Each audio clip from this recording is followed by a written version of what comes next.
Hello, my dear brothers and sisters. Welcome to our YouTube channel, Science Academy. আমি অর্ঘ দত্ত। এই চ্যানেলে already start করেছি আমাদের West Bengal board of secondary এডুকেশনের আন্ডারে ক্লাস 10-এর ফিজিক্যাল সায়েন্সের একটা রিভিশন সিরিজ, যেখানে আমরা অলরেডি কভার করেছি আমাদের second chapter behaviour of gases বা গ্যাসের আচরণ। সো যারা যারা চ্যানেল নতুন তারা যদি ওই ভিডিওটা দেখতে চাও, ডেসক্রিপশন বক্সে লিঙ্ক দেওয়া থাকবে, দেখে নেবে। আজকে আমরা যে চ্যাপ্টারটা স্টাডি করব সেটা হচ্ছে periodic table and periodicity of the properties of elements, মানে পর্যায় সারণী এবং মৌলদের ধর্মের পর্যায়বৃত্ততা, বা সহজ কথায় পর্যায় সারণী বা পিরিয়ডিক টেবিল চ্যাপ্টারটা। So let's start.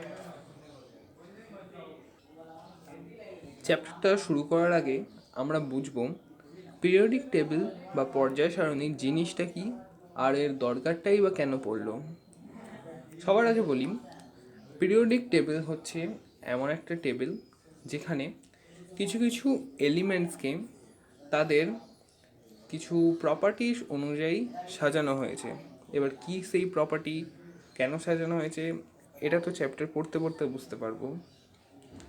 এবার অ্যাকচুয়ালি এই সাজিয়ে রাখার রিজনটা বলি, কেন হঠাৎ সাজাতে যাওয়া হলো এরকম এলিমেন্টসগুলো। সাজানো গোছানো জিনিস দেখতে তো ভালো লাগে, কিন্তু এটা তো কোনো লজিক্যাল অ্যান্সার না। লজিক্যাল অ্যান্সারটা আমি একটা এক্সাম্পল দিয়ে বোঝাচ্ছি। সাপোজ ধরো তোমাদের একটা জায়গায় স্ক্রু লাগাতে হচ্ছে, স্ক্রু। এবার তোমার কাছে একটা সুন্দর বাক্স আছে যেখানে সব থেকে ছোট থেকে সব থেকে বড় স্ক্রু পর্যন্ত সাজানো হয়েছে ইনক্রিজিং অর্ডারে। এবার তুমি চোখের আন্দাজে একটা স্ক্রু তুলে ওই জায়গাটায় ফিট করার চেষ্টা করলে, বাট সেটা ফিট হলো না। কিন্তু তুমি এটা বুঝতে পারলে যে এর পরে তুমি যে স্ক্রুটা তুলবে সেটা এই স্ক্রুটার থেকে ছোট হবে না বড় হবে, তো আর বড় হলেই বা কতটা বড় হবে, এটা একটা খুব ভালো আন্দাজ পাওয়া গেল।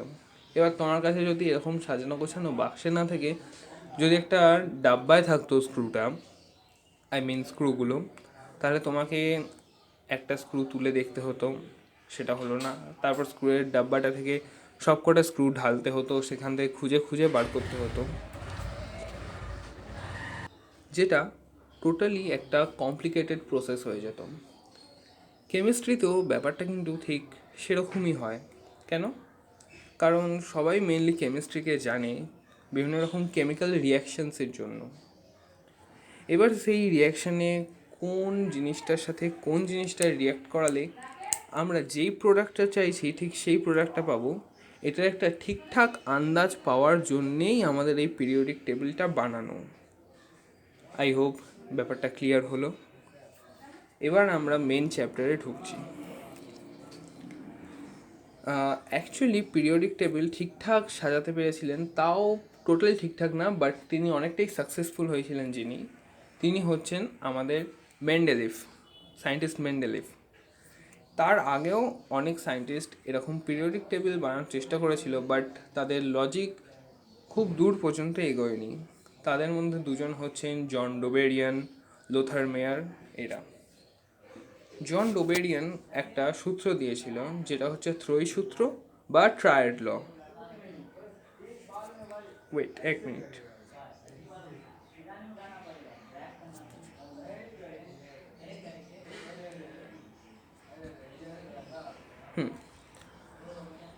ত্রয়ী সূত্রতে কী বলা আছে? রাসায়নিক ধর্মের মিল আছে এমন তিনটি মৌলকে তাদের পারমাণবিক গুরুত্বের ঊর্ধ্বক্রমে সাজালে মাঝের মৌলটির পারমাণবিক গুরুত্ব অন্য দুটি মৌলের পারমাণবিক গুরুত্বের গড়ের প্রায় সমান হয়। মানে এই সূত্রটা কী বললো? কেমিক্যাল প্রপার্টিজের ম্যাচ খায় এরকম তিনটে এলিমেন্টকে নেওয়া হলে তাদেরকে তাদের atomic mass, mind it, atomic মাসের ইনক্রিজিং অর্ডারে সাজালে মিডিলে যেই এলিমেন্টটা থাকে তার অ্যাটমিক মাস অন্য যে দুটো এলিমেন্ট তাদের মিন হয়, মিন, অ্যাভারেজ, অ্যাভারেজ না, ঠিক অ্যাভারেজের ইকুয়াল, এই বলেছে গড়ের প্রায় সমান, not exactly, tends to that. যেমন এখানে একটা এক্সাম্পলও দেওয়া হয়েছে, সূত্রটা লিখতে দিলে সূত্রের সাথে কিন্তু তার এক্সাম্পলও একটা দিতে হবে, না বললেও টিচারদের ইমপ্রেশন ভালো হয়। বা কখনো যদি দেখা যায় তুমি অনেক কিছু ঠিকঠাক লিখে ফেলেছো, এবার তোমাকে কোথাও একটা কাটতে হবে, তো টিচার চেষ্টা করবে এইসব জায়গাতেই কেটে দেওয়ার। ওকে, এখানে as a example lithium, sodium, potassium তিনটে এলিমেন্টকে নেওয়া হয়েছে। এটা এদের অ্যাকচুয়াল অ্যাটমিক মাস, বাট ক্যালকুলেশনের সুবিধার জন্য এরকম করে নেওয়া হয়েছে। সো এখানে ক্যালকুলেশনটা দেখাই যাচ্ছে যে লিথিয়ামের অ্যাটমিক মাস প্লাস পটাশিয়ামের atomic mass divided by 2 equal to সোডিয়ামের অ্যাটমিক মাস আসছে। তো ডোবেরিয়ান তার লতে এটাই বলতে চেয়েছিলেন, কিন্তু এটা কয়েকটা এলিমেন্টসের ক্ষেত্রে ঠিকঠাক হলেও তখনকার দিনে যতগুলো এলিমেন্টস আবিষ্কার হয়েছিল সব কটা এটা অ্যাপ্লাই করা যায়নি, তাই এই লটাকে বাদ দিয়ে দেওয়া হয়। এরপর লোথার মেয়ার একটা কনসেপ্ট দিয়েছিলেন, যে মানে তিনি ব্যাপারটাকে এক্সপ্লেন করার চেষ্টা করেছিলেন যে কীভাবে সাজানো যায়, কিন্তু তিনি এক্স্যাক্টলি কোনো ল দিতে পারেননি। তার কনসেপ্ট কি বলে, মৌলের বিভিন্ন ভৌত ধর্ম যথা গলনাঙ্ক, স্ফুটনাঙ্ক ইত্যাদি এদের পারমাণবিক গুরুত্ব বাড়ার সঙ্গে সঙ্গে পর্যায়ক্রমে পুনরাবৃত্ত হয়। মানে এলিমেন্টের বিভিন্ন ফিজিক্যাল প্রপার্টিস যেমন মেল্টিং পয়েন্ট, বয়লিং পয়েন্ট, এগুলো একটা ইনক্রিজিং অর্ডারে সাজালে, কিসের ইনক্রিজিং অর্ডার, অ্যাটমিক মাস, তো দেখা যায় এদের এই প্রপার্টিগুলোর মধ্যে আবার ম্যাচ দেখা যায় নির্দিষ্ট পিরিয়ডিক ডিস্টেন্স অন্তর। এই যে পর্যায়ক্রমে পুনরাবৃত হয়, এই ব্যাপারটা খুব ইম্পর্টেন্ট, পর্যায়ক্রমে পুনরাবৃত।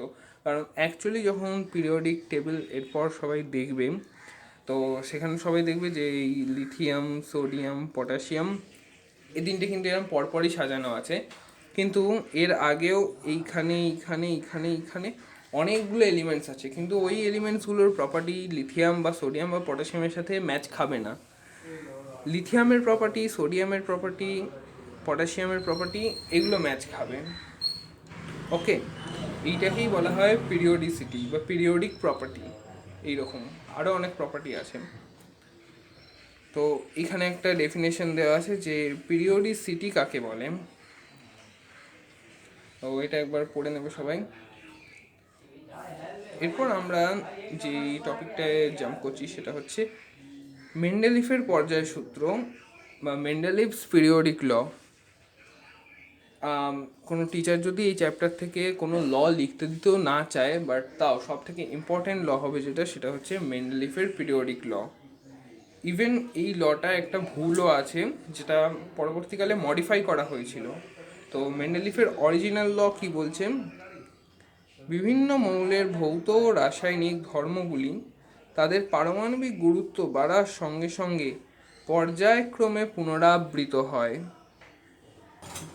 লটা কি বললো অ্যাকচুয়ালি, বিভিন্ন রকম এলিমেন্টের ফিজিক্যাল আর কেমিক্যাল প্রপার্টিগুলো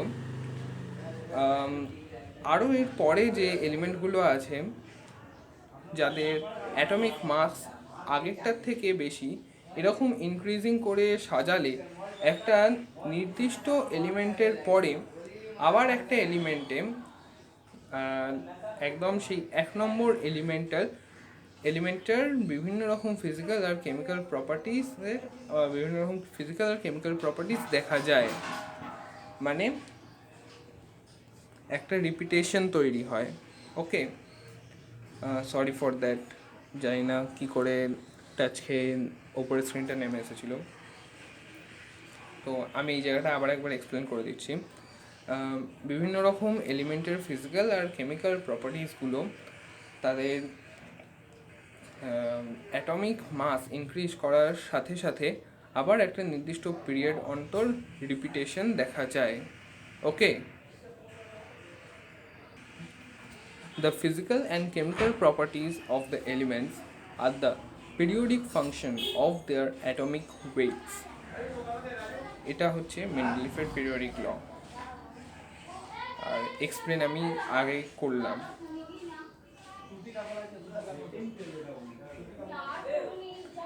এবার হচ্ছে মেন্ডেলিফের পিরিয়ডিক টেবিল।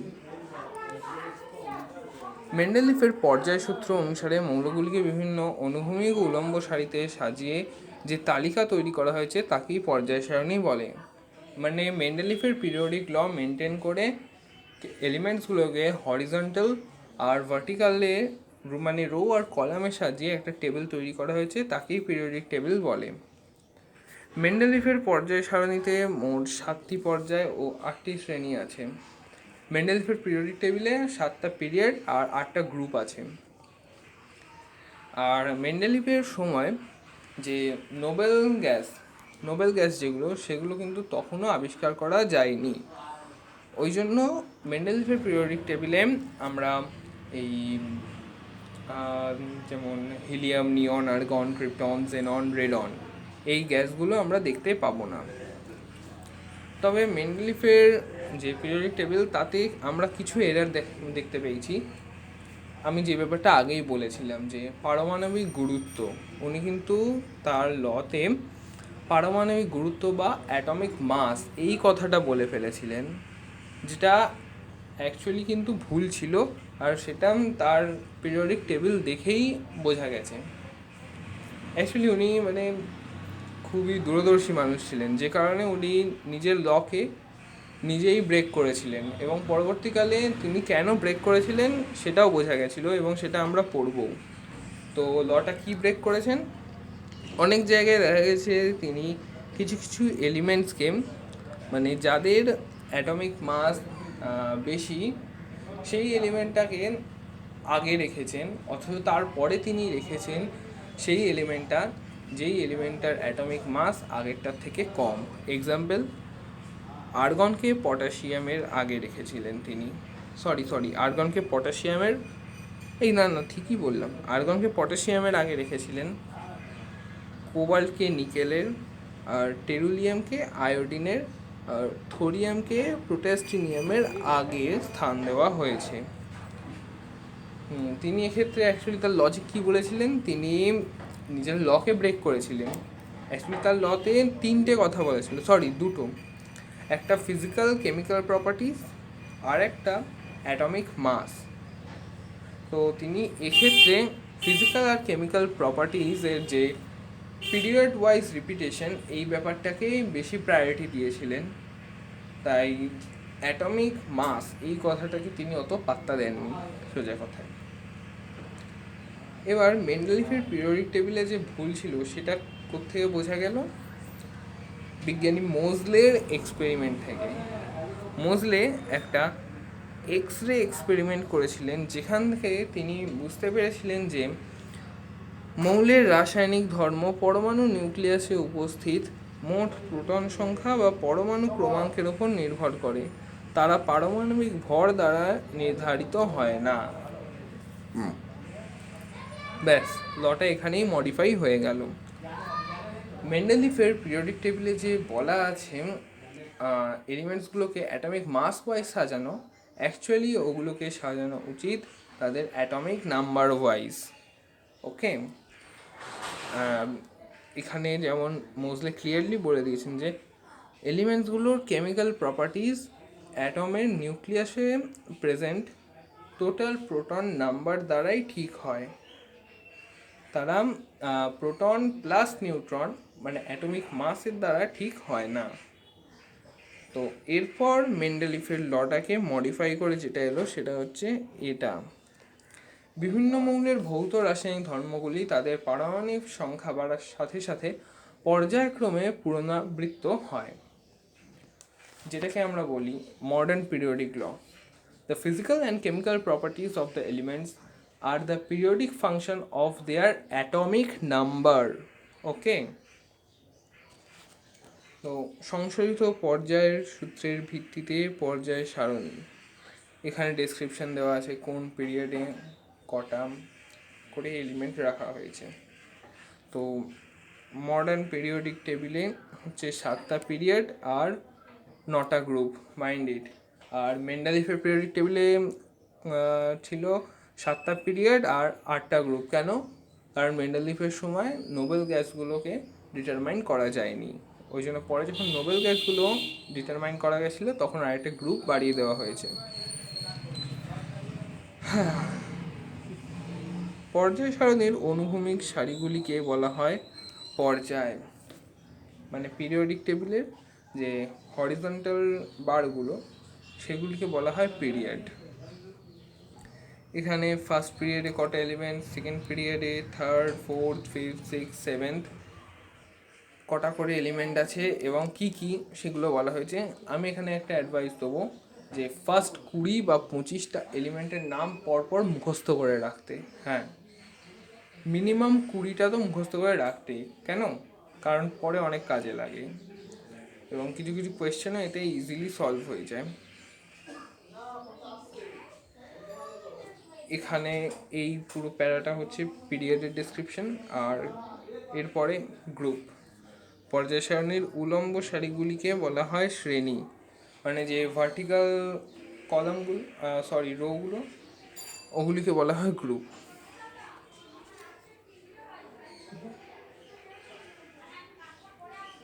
এরপরে আমি অন্য একটা বইয়ের পেজ অ্যাটাচ করেছি। এখানে আমি যে কারণে অ্যাটাচ করেছি সেটা দুটো জায়গা দেখানোর জন্য।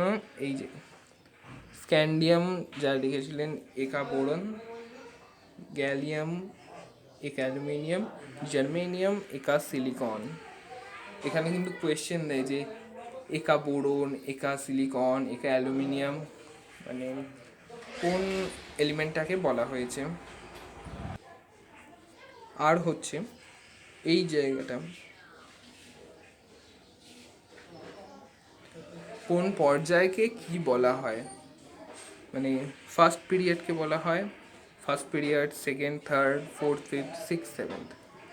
ফার্স্ট পিরিয়ড অতি হ্রস্ব পর্যায়, ভেরি স্মল পিরিয়ড সেকেন্ড আর থার্ড হ্রস্ব পর্যায়, স্মল পিরিয়ড ফোর্থ ফিফথ দীর্ঘ পর্যায়, লার্জ পিরিয়ড সিক্স সেভেন্থ অতি দীর্ঘ পর্যায়, ভেরি লার্জ পিরিয়ড। ওকে,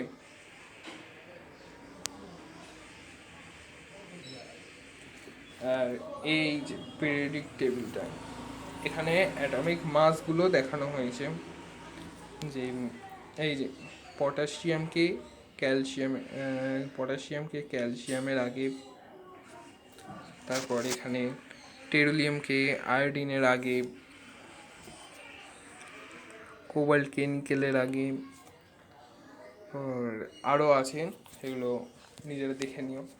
এটা জাস্ট টেবিলটা কেমন সেটা দেখানোর জন্য দিয়েছি।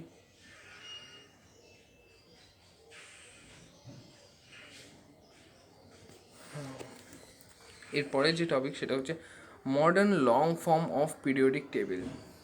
এই যে পিরিয়ডিক টেবিলে বলা হয়েছে না যে টোটাল 7টা পিরিয়ড আর 9টা গ্রুপ, এটাকেও পরে আরও ব্রেক করা হয়েছিল, কিন্তু এলিমেন্টগুলোকে নিয়ে কোনো নাড়াচাড়া হয়নি, জাস্ট একটু ইজিলি করার জন্য টেবিলটাকে এইটা করা হয়েছিল। এটা কিসের রেসপেক্টে? 1926 খ্রিস্টাব্দে বিজ্ঞানী বোর বিভিন্ন মৌলের পরমাণুর ইলেকট্রন বিন্যাসের ভিত্তিতে বিস্তৃত আকারে পর্যায় সারণী রচনা করেন। এটি দীর্ঘ পর্যায় সারণী বা বোরের পর্যায় সারণী বলে পরিচিত। বোর কিসের রেসপেক্টে করেছিলেন? বোর ইলেকট্রন বিন্যাস, মানে যেমন সোডিয়ামের ইলেকট্রন বিন্যাস কি হয়, সোডিয়ামের হচ্ছে 11 2 8 1, তারপরে পটাশিয়ামের 2 8 8 1, এইরকম রেসপেক্টে তিনি সাজিয়েছিলেন। অ্যাকচুয়ালি তার সাজানোটা কীরকম হয়েছিল আমি সেটা এক্সপ্লেন করে দিচ্ছি। এই গ্রুপ 1-এ লিথিয়াম, সোডিয়াম, পটাশিয়াম এই এলিমেন্টগুলো রাখা হয়েছিল। এগুলো গ্রুপ 1-এই কেন রাখা হলো? কারণ এটা লাস্টে নোটিস করার মতো, কারণ লিথিয়ামের total number of electrons 2 1, sodium 3টে, আর এর ইলেকট্রন কনফিগারেশন 2 1, সোডিয়ামের 2 8 1, পটাশিয়ামের 2 8 8 1। কমন ব্যাপার হচ্ছে এদের সবকটার ভ্যালেন্স শেলে একটা করেই ইলেকট্রন থাকছে। আর বোর কি বলেছে? ইলেকট্রনিক কনফিগারেশনের রেসপেক্টে সাজানো। তো যেহেতু এগুলোর ভ্যালেন্স শেলে একটা করে ইলেকট্রন, তাই এগুলোকে গ্রুপ 1 নাম দেওয়া হয়েছে। আর অবভিয়াসলি এদের ফিজিক্যাল আর কেমিক্যাল প্রপার্টিজেরও মিল রয়েছে। Similarly beryllium, magnesium, calcium group 2, কারণ লাস্টে দুটো করে ইলেকট্রন থাকছে ভ্যালেন্স শেলে। ফ্লুরিন, ক্লোরিন, ব্রোমিন যেগুলো গ্রুপ 17, এটা হচ্ছে হ্যালোজেন্স। এবার এটা কেন গ্রুপ 7-এ রাখা হলো, গ্রুপ 7-এ না রেখে 7? কেন 7? কেন 7-এও তো রাখা যেত? এই ব্যাপারটা বোঝার জন্যেই আমি বললাম যে প্রথম 20-25টা মুখস্থ করে রাখতে, তাহলে একটা আন্দাজ পাওয়া যাবে যে 7-এ রাখবো না 17-তে রাখবো। অ্যাকচুয়ালি পুরোনো পিরিয়ডিক টেবিল হিসেবে দেখতে গেলে এটা কিন্তু গ্রুপ 17 না, গ্রুপ 7B। আর গ্রুপ 7 যেটা সেটা হচ্ছে গ্রুপ 7A। এবার কোন গ্রুপ 7-এ রাখবো, গ্রুপ 7A না গ্রুপ 7B? এই জন্য আমি কয়েকটা মুখস্থ করে রাখতে বলেছি, কারণ গ্রুপ 7A-র একটা দুটো এলিমেন্ট যদি মনে থাকে তাহলে তুমি বুঝে যাবে যে হ্যালোজেনগুলো কোথায় ছিল। তবে যদিও এগুলো স্পেশাল এলিমেন্ট, এগুলোকে হ্যালোজেন্স বলা হয়। Fluorine, chlorine, bromine, iodine, astatine এগুলো গ্রুপ 17-এই থাকে। এগুলো মোটামুটি সবাই জানে যারা চ্যাপ্টারে ঠিকঠাক পড়ে ফেলবে। আর লাস্টে হচ্ছে গ্রুপ 18, নোবেল গ্যাস। এদের নোবেল কেন বলে? এরা অ্যাকচুয়ালি কারোর সাথে রিয়াক্ট করে না। এবার রিয়াক্ট কেন করবে? রিয়াক্ট যখন করে, রিয়াক্ট কেন করে? রিয়াক্ট করে কারণ যদি ভ্যালেন্স শেলে ইলেকট্রন কম থাকে তো তারা অক্টেট ফিল করার জন্য, যেমন এই হ্যালোজেনগুলোর লাস্টে 7টা করে ইলেকট্রন আছে। এবার এরা তো চাইবে যে একটা ইলেকট্রন গেইন করতে, তো এই জন্য এরা রিয়াক্ট করে। কিন্তু এই যে হিলিয়াম, নিয়ন, আর্গন, হিলিয়াম কিন্তু এক্সেপশন, হিলিয়ামের কথা বলছি, নিয়ন, আর্গন, ক্রিপ্টন, জেনন, রেডন, এই যে নোবেল গ্যাস, এদের কিন্তু লাস্টে অক্টেট ফিল থাকে। এই জন্য এরা ইজিলি বা নর্মালি রিয়াক্ট করে না, বাট এদেরকে দিয়েও রিয়াক্ট করানো যায়, সেটা আমাদের সিলেবাসে নেই। আই মিন 11-12-এ আছে। এবার হচ্ছে পর্যায় সারণীতে কয়েকটা মৌলের অবস্থান, position of some elements in periodic table. এখানে কিন্তু স্পেশাল এলিমেন্টসের কথা বলা হচ্ছে। সবার ফার্স্ট আমরা ডিসকাস করব হাইড্রোজেনকে নিয়ে।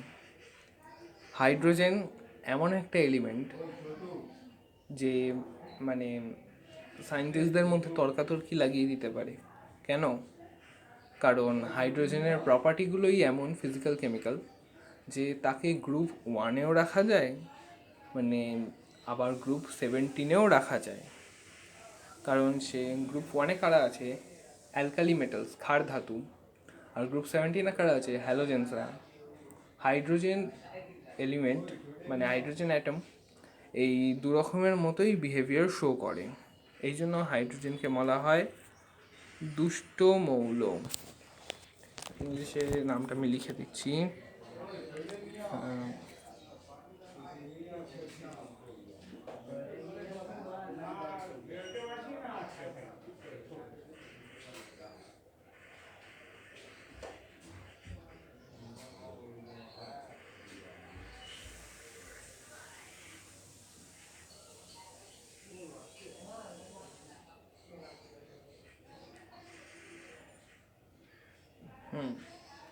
ডান। এক মিনিট, আমি আমার ইঙ্ক বাড়িয়ে নিই।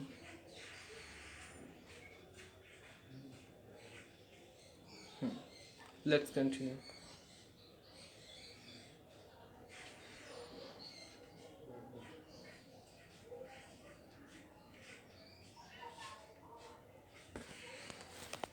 এবার হাইড্রোজেনকে অ্যালকালি মেটালসের সাথে কেন রাখা যায়?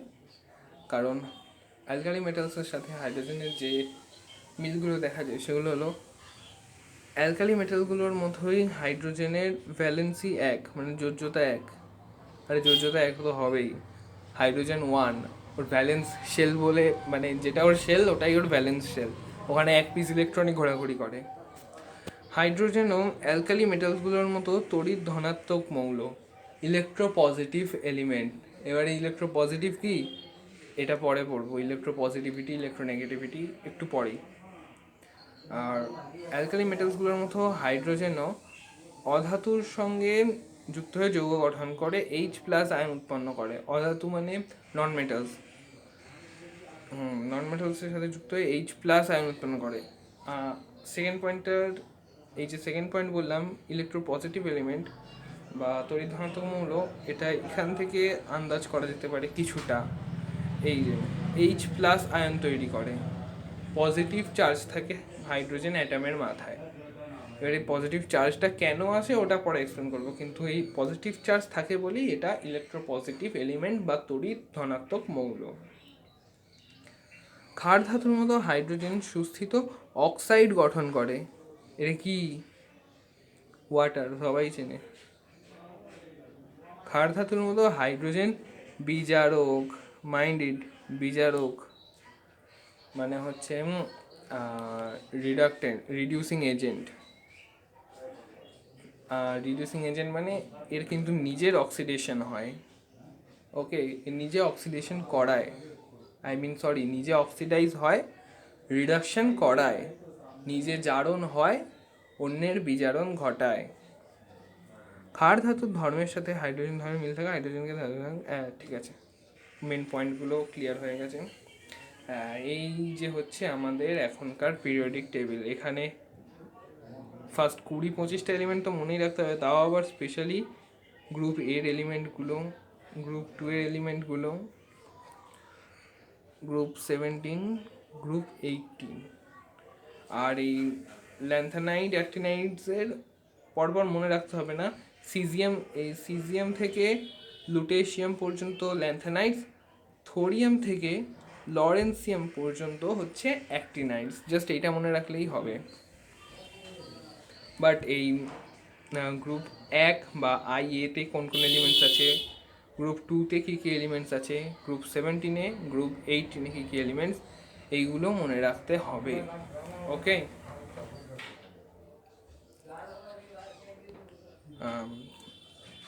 আচ্ছা আমরা আগের টপিকটা ব্যাক করি। যে হাইড্রোজেনের আমরা দেখলাম গ্রুপ 1 বা অ্যালকালি মেটালসের সাথে কী কী মিল আছে। এবার দেখি গ্রুপ 17 বা 7B মানে হ্যালোজেন্সের সাথে কী কী মিল আছে। হ্যালোজেনগুলোর মতো হাইড্রোজেন অণু দ্বিপরমাণুক। হ্যালোজেনগুলো কিন্তু ডায়াটমিক হয়, হাইড্রোজেনও কিন্তু সেরকম ডায়াটমিক। কারণ ডায়াটমিক মানে কি, এই যে ফ্লুরিন বিহেভ করে F2Cl, chlorine Cl2, bromine Br2, iodine I2, এরকমও হাইড্রোজেন কিন্তু H2 হিসেবেই থাকে। ওকে, ফ্লুরিন আর ক্লোরিনের মতো হাইড্রোজেনও গ্যাস ও অধাতু। অবভিয়াসলি এটা গ্যাস আর এটা নন মেটালও। হ্যালোজেন মৌলগুলি ধাতুর সঙ্গে যুক্ত হয়ে যেমন হ্যালাইড গঠন করে, সেরূপ হাইড্রোজেনও ধাতুর সঙ্গে যুক্ত হয়ে হাইড্রাইড যৌগ গঠন করে। হ্যালোজেনগুলো কিন্তু মানে অনেকে এটা দেখেছে বা দেখেনি, সামনাসামনি না, খাতায় বা বইতে। সোডিয়াম ক্লোরাইড, হ্যাঁ সোডিয়াম ক্লোরাইড তো সবাই জানে, মানে যেটা হচ্ছে খাওয়ার সল্ট। সোডিয়াম ক্লোরাইড তো সবাই জানে। সেরকমই এই সোডিয়াম হাইড্রাইড, ক্যালসিয়াম হাইড্রাইড এরকমও দেখা যায়। এগুলোকে হচ্ছে হাইড্রাইড কম্পাউন্ড। আর সোডিয়াম ফ্লুরাইড এগুলো হচ্ছে হ্যালাইড, এগুলোকে হ্যালাইড বলে। ওকে, এই টপিকটা শেষ হওয়ার পর আমরা যাচ্ছি ক্ষার ধাতু মানে অ্যালকালি মেটালস গ্রুপ 1-এর এলিমেন্টসগুলোর ডেসক্রিপশান। এখানে বলা আছে গ্রুপ 1-এ কী কী এলিমেন্টস আছে। এই পুরোটাই পড়তে হবে। এখান থেকে শর্ট কোয়েশ্চেন দেয়, যেমন এই লাইনটা, ফ্রান্সিয়াম তেজস্ক্রিয় ও স্বল্পস্থায়ী। তেজস্ক্রিয় কি? Radio active. আর জাস্ট এই লাইনটা মনে রাখতে হবে। আর স্বল্পস্থায়ী মানে লাইফ টাইম কম। এবার এই রেডিও অ্যাক্টিভিটি কী, এর জন্য আমাদের একটা চ্যাপ্টার আছে, ওটাও পড়িয়ে দেবো পরে। এরপর হচ্ছে ক্ষারীয় মৃত্তিকা ধাতু। এই অ্যাকচুয়ালি বাড়ির পাশে বাইকের আওয়াজ আসছিল, ওই জন্য আমি পজ করে দিয়েছিলাম। কন্টিনিউ করি। ক্ষারীয় মৃত্তিকা ধাতু মানে অ্যালকালাইন আর্থ মেটাল। এবার অ্যালকালাইন আর্থ মেটাল মানে গ্রুপ 2-এর এলিমেন্টস কোনগুলো সেগুলো মনে রাখতে আমি আগেই বলেছি, আমি বলেই দিয়েছি। গ্রুপ 1, গ্রুপ 2, 70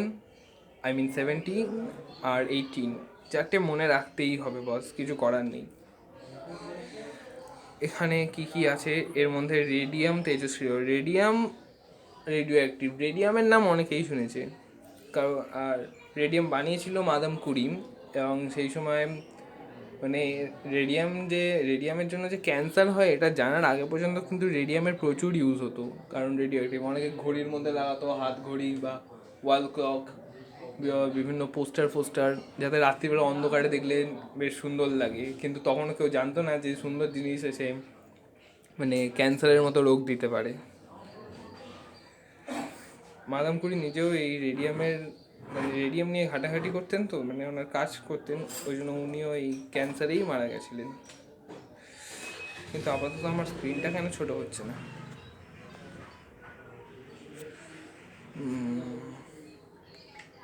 স্ক্রিন কী করে ছোট করি? হাই,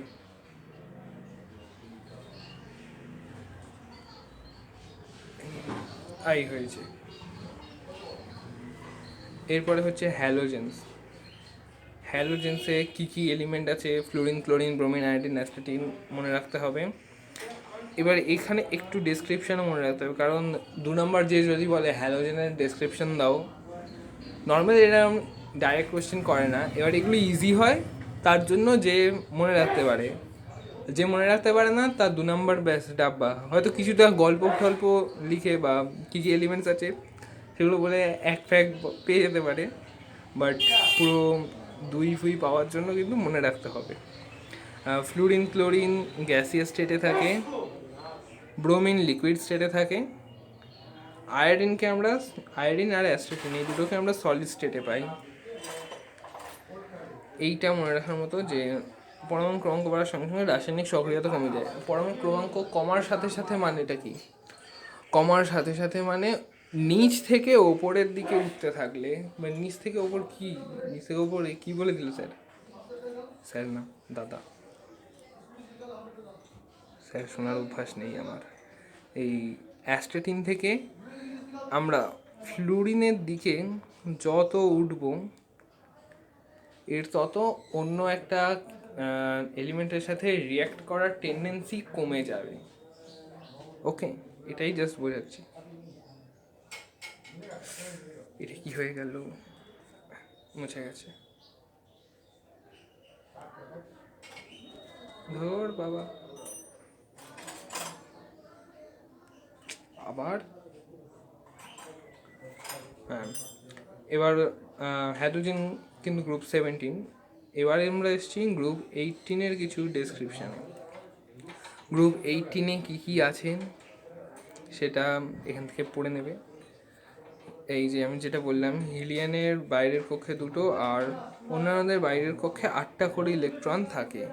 এই যে ইলেকট্রন, পরমাণুর বাইরের কক্ষ ইলেকট্রন দ্বারা সম্পূর্ণ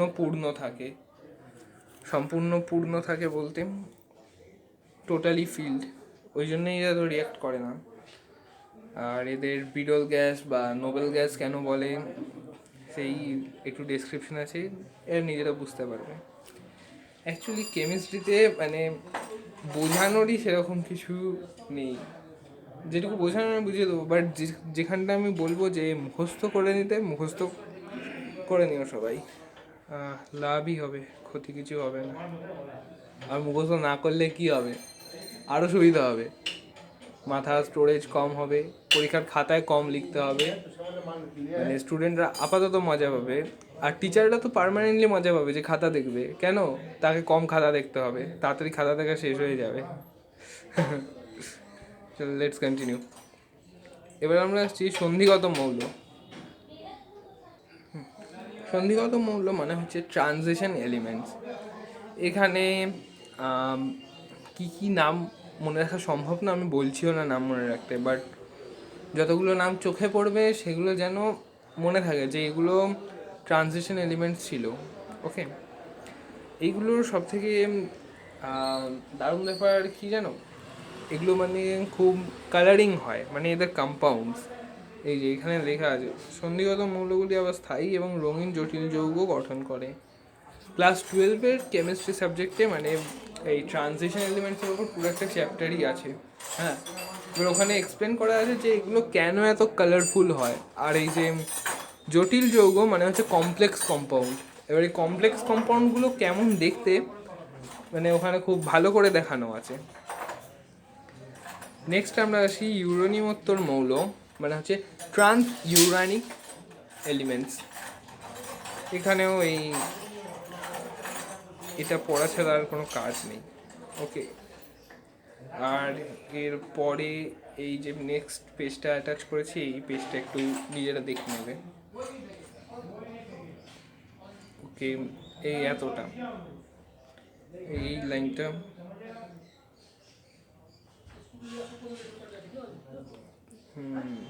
ল্যান্থানাইডস আর অ্যাক্টিনাইডসকে ইন্টারনাল ট্রানজিশন এলিমেন্টস বলে। এই এতটা কেন উঠলো?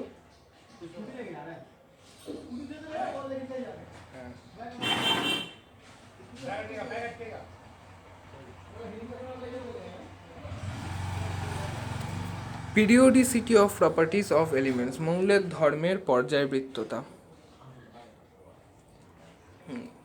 এখানে আমরা যে যে প্রপার্টিগুলো পড়বো সেটা হচ্ছে এই atomic radius, ionization potential, electronegativity আর অক্সিডেশন রিডাকশন। এখানে আমি বলে দিই যে এখান থেকে ডেফিনেশন দেয় হিসেবে যে আয়নাইজেশন পোটেনশিয়াল বা আয়নাইজেশন এনার্জি কাকে বলে, ইলেকট্রোনেগেটিভিটি কাকে বলে, অক্সিডেশন রিডাকশন কাকে বলে, এগুলো আসে মানে ইজি পেপার হলে এরকম কোয়েশ্চেন আসে। বাট একটু ট্রিকি করতে চাইলে এখান থেকে একটু অন্যরকম কোয়েশ্চেন করে দেয় যে কিছু এলিমেন্টস দিয়ে বলে এদেরকে ইনক্রিজিং বা ডিক্রিজিং রেটে সাজাও আয়নাইজেশন এনার্জির বা ইলেকট্রোনেগেটিভিটির। এবার সেটা প্র্যাকটিসের জন্য যদি আমাকে কমেন্টে বলা হয় যে মোটামুটি 10টা কমেন্ট হলে আমি এর উপর একটা আলাদা ভিডিও করে দেবো। ওটা মোটামুটি 15-20 মিনিটের ভিডিও হবে, কারণ ওখানে জাস্ট এই প্র্যাকটিস করাবো। এখানে আমি জাস্ট বলে দিচ্ছি যে এগুলো কি আর কিভাবে এগুলো চেঞ্জ হয়। সবার ফার্স্টে আসি অ্যাটমিক রেডিয়াসে। অ্যাটমিক রেডিয়াসটা কি? কোনো অ্যাটমের নিউক্লিয়াস থেকে তার যোজ্যতা কক্ষ মানে ভ্যালেন্স শেল পর্যন্ত যে ডিস্টেন্স সেটাকেই অ্যাটমিক রেডিয়াস বলে। আর নর্মালি সার্কেলের রেডিয়াসের মতো, এই যে লাস্ট ভ্যালেন্স শেল, এই যে নিউক্লিয়াস, এখান থেকে এইটা, এই তো নর্মাল সার্কেল আঁকলেও তো এইটা রেডিয়াস হয়। আর তো অ্যাটমিক রেডিয়াস কীভাবে চেঞ্জ হয়? অ্যাটমিক রেডিয়াস বাঁ দিক থেকে ডান দিকে গেলে কমে যায়, আর ওপর থেকে নিচে নামলে বাড়তে থাকে। ওকে, এই ব্যাপারটা কি ক্লিয়ার হলো? যে বাঁ দিক থেকে ডান দিকে গেলে পিরিয়ড ওয়াইজের কথা বলছি, অ্যাটমিক রেডিয়াস ডিক্রিজ করে যায়, আর ওপর থেকে নিচে মানে group wise. I hope atomic রেডিয়াসটা ক্লিয়ার হয়েছে। Next topic, ionization energy or ionization potential.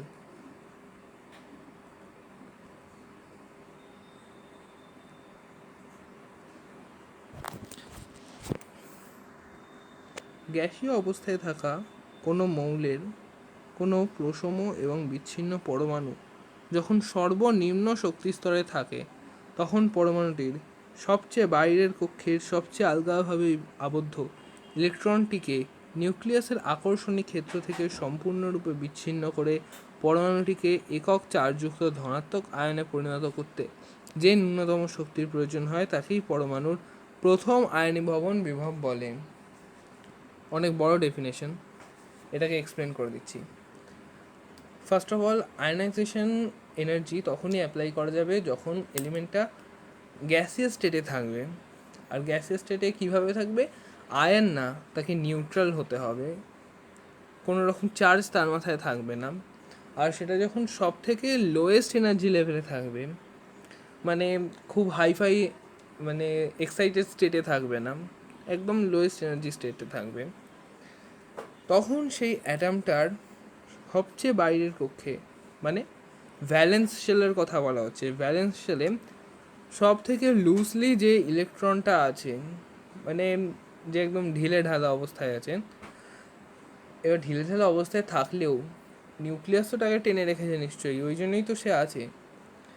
তাকে নিউক্লিয়াসের অ্যাট্রাকশন যে ফিল্ড, এবার নিউক্লিয়াসের অ্যাট্রাকশন তো আর ইনফিনিটি পর্যন্ত যায় না, যে মানে একটা অ্যাটম তার মধ্যে নিউক্লিয়াস আছে, নিউক্লিয়াসের যে অ্যাট্রাকশন ফোর্স সেটা একটা নির্দিষ্ট রেঞ্জের মধ্যেই কাজ করে। এবার সেই রেঞ্জের বাইরে সেই ইলেকট্রনটাকে টেনে আনতে হবে। এবার টেনে আনার জন্য কী করতে হবে, বাইরে থেকে মানে এক্সটার্নাল কিছু শক্তি অ্যাপ্লাই করতে হবে। এক্সটার্নাল শক্তি, সেই যে মিনিমাম অ্যামাউন্ট অফ যতটা এক্সটার্নাল পাওয়ার ইউজ করা হবে তাকেই বলা হয় সেই মানে এলিমেন্টের ফার্স্ট আয়নাইজেশন এনথালপি বা প্রথম আয়নীভব বিভব। এবার প্রথম কেন বলে, কারণ তখন বের করলে সেই এলিমেন্টের মাথায় একটা প্লাস চার্জ আসবে, কারণ একটা ইলেকট্রন বেরিয়ে গেছে। দ্বিতীয় আয়নন বিভব কী তাহলে? দ্বিতীয় আয়নন বিভব হচ্ছে যদি আবার সেম প্রসিডিওরে আরও একটা ইলেকট্রন বের করে নেওয়া হয়, তাহলে এই যে এর মাথায় প্লাস চার্জ, এটা +2 হয়ে যাবে আবার। এরমভাবেই পরপর আয়নাইজেশন এনথালপি চলতে থাকে যতটা দরকার হয়।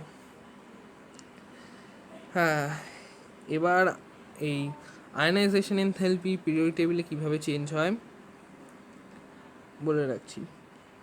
ওপর থেকে নিচের দিকে প্রথম আয়নাইজেশন বিভবের মান হ্রাস পায়, মানে ওপর থেকে নিচে কমে, বাম দিক থেকে ডান দিকে বাড়ে। জাস্ট এই জিনিসটা মনে রাখবি, বাম দিক থেকে ডান দিকে মানে পিরিয়ড ওয়াইজ, বাম দিক থেকে ডান দিকে বাড়ে আর ওপর থেকে নিচে কমে। কেন কমে এটা ক্লাস 10-এ না, এটা ক্লাস 11-এ কিন্তু এক্সপ্লেন করা, ওই জন্য আমি এক্সপ্লেন করবো না। ওকে, তো এটা আই হোপ ক্লিয়ার হয়েছে যে কীভাবে চেঞ্জ হয় গ্রুপ ওয়াইজ আর পিরিয়ড ওয়াইজ। পিরিয়ড ওয়াইজ বাম দিক থেকে ডান দিকে বাড়ে, গ্রুপ ওয়াইজ ওপর থেকে নিচের দিকে গেলে কমে। নেক্সট, তড়িৎ ঋণাত্মকতা, ইলেকট্রোনেগেটিভিটি। এটা কি বলছে? সমযোজী বন্ধনে আবদ্ধ কোনো মৌলের পরমাণুর ওই বন্ধন সৃষ্টিকারী ইলেকট্রন জোড়কে নিজের দিকে আকর্ষণ করার ক্ষমতা বা প্রবণতাকে ওই মৌলের তড়িৎ ঋণাত্মকতা বলে।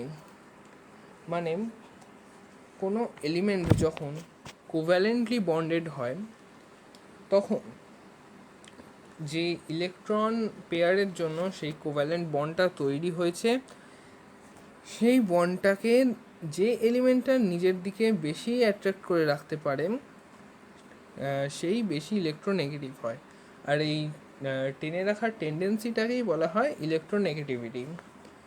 Electronegativity of an element is its relative tendency or power to attract the shared pair of electrons towards itself when bonded covalently in a molecule. Okay? এবার নিশ্চয়ই ক্লিয়ার হয়েছে যে হাইড্রোজেনের মাথায় প্লাস চার্জ কেন ছিল। কারণ ওয়াটারের ক্ষেত্রেই আমরা যদি দেখি H2O কি কোভ্যালেন্টলি বন্ডেড। এবার এটা কোভ্যালেন্টলি বন্ডেড কিনা সেটা নেক্সট চ্যাপ্টারে ক্লিয়ার হবে, যেখানে আমরা কেমিক্যাল বন্ডিং পড়বো। H2O এটাকে যদি আয়নে ভাঙি, এটা হবে H+, OH-। এলো এইচের মাথায় H+, কেন এলো? কারণ OH-টা ইলেকট্রনকে বেশি টেনে রেখেছে। OH হচ্ছে এখানে বেশি ইলেকট্রোনেগেটিভ আর H+ ওই জন্য ইলেকট্রো পজিটিভ। ওকে, এটাও সিমিলারলি আয়নাইজেশন এনথালপির মতোই চেঞ্জ হয়। কিভাবে? বাঁ দিক থেকে ডান দিকে বাড়ে, ওপর থেকে নিচে কমে, পিরিয়ড ওয়াইজ বাড়ে, গ্রুপ ওয়াইজ কমে। পরীক্ষায় কিন্তু কোয়েশ্চেন এভাবেই দেয় যে পিরিয়ড ওয়াইজ কীভাবে চেঞ্জ হয়, গ্রুপ ওয়াইজ কীভাবে চেঞ্জ হয়। আর যদি আরও হাই লেভেলে উঠতে চায় তো কয়েকটা এলিমেন্ট দিয়েই বলে দেবে যে এদেরকে সাজাও। এবার র্যান্ডামলি এলিমেন্ট দিতে পারে, মানে পরপর একই গ্রুপের এলিমেন্ট বা একই পিরিয়ডের এলিমেন্ট নাও দিতে পারে। সেই জন্যেই আমি ওটা তো আগেই বলে দিয়েছি যে এর উপর আলাদা একটা ভিডিও যদি বলা হয় তাহলে বানাবো। আর আমাদের লাস্ট টপিক আজকের জারণ বিজারণ ধর্ম, অক্সিডাইজিং অ্যান্ড রিডিউসিং প্রপার্টিজ। কোনো মৌলের ইলেকট্রন গ্রহণের প্রবণতা যত বেশি, সেই পরমাণু তত শক্তিশালী জারক। মাইন্ড ইট, এখানে কিন্তু জারক বলেছে। হ্যাঁ, জারক মানে কি? যে জারণ করায় তার নিজের বিজারণ হয়। মানে জারক মানে হচ্ছে অক্সিডাইজিং এজেন্ট, মানে এর নিজের আম, নিজের রিডাকশন হয় আর এ অন্য এলিমেন্টের অক্সিডেশন করে। আর রিডিউসিং এজেন্ট কি, ঠিক এর অপোজিটটাই। ক্লিয়ার হলো? এবার এটা কীভাবে চেঞ্জ হয়, period wise period wise reduction property কমে যায়।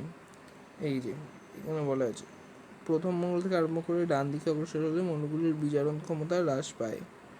মানে বাঁ দিক থেকে ডান দিকে বিজারণ ক্ষমতা বা রিডিউসিং পাওয়ার কমে যায়, আর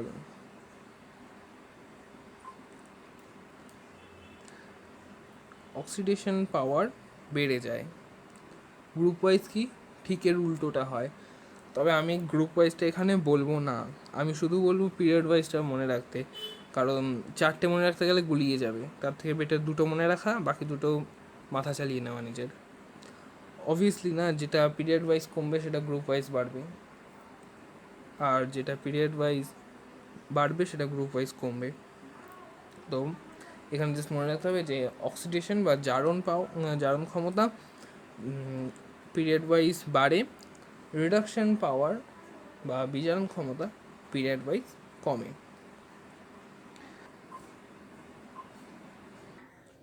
ওকে, তাহলে আমাদের এই ভিডিওটা, এই চ্যাপ্টারটা আপাতত শেষ হচ্ছে এখানে। আর আমি যেটা বললাম, কোয়েশ্চেন অ্যান্সার্স প্র্যাকটিস করতে চাইলে আমাকে সেটা কমেন্ট করে জানাতে হবে, আমি ওর উপরে একটা 15-20 মিনিটের ভিডিও বানিয়ে দেবো। কারণ প্র্যাকটিস করার জন্য যে কোয়েশ্চেনগুলো নেবো সেগুলো 15-20 মিনিটের মধ্যে ভালোই প্র্যাকটিস হবে। আমি করিয়ে দেবো, এবার নিজেকে তারপর প্র্যাকটিস করতে হবে। তো সেটা যদি চাও তো কমেন্ট করে জানিও। আর এই ভিডিওটা যদি ভালো লেগে থাকে তাহলে লাইক করো, কমেন্ট করো, আর পরের সিরিজগুলো যাতে মিস না হয় তার জন্য সাবস্ক্রাইব করে রেখো। আর আগের আমার ফিজিক্যাল সায়েন্সের বিহেভিয়ার অফ গ্যাসেসের ভিডিওটা যদি না দেখে থাকো, ডিসক্রিপশন বক্সে দেওয়া আছে, চাইলে গিয়ে দেখতে পারো। Thank you.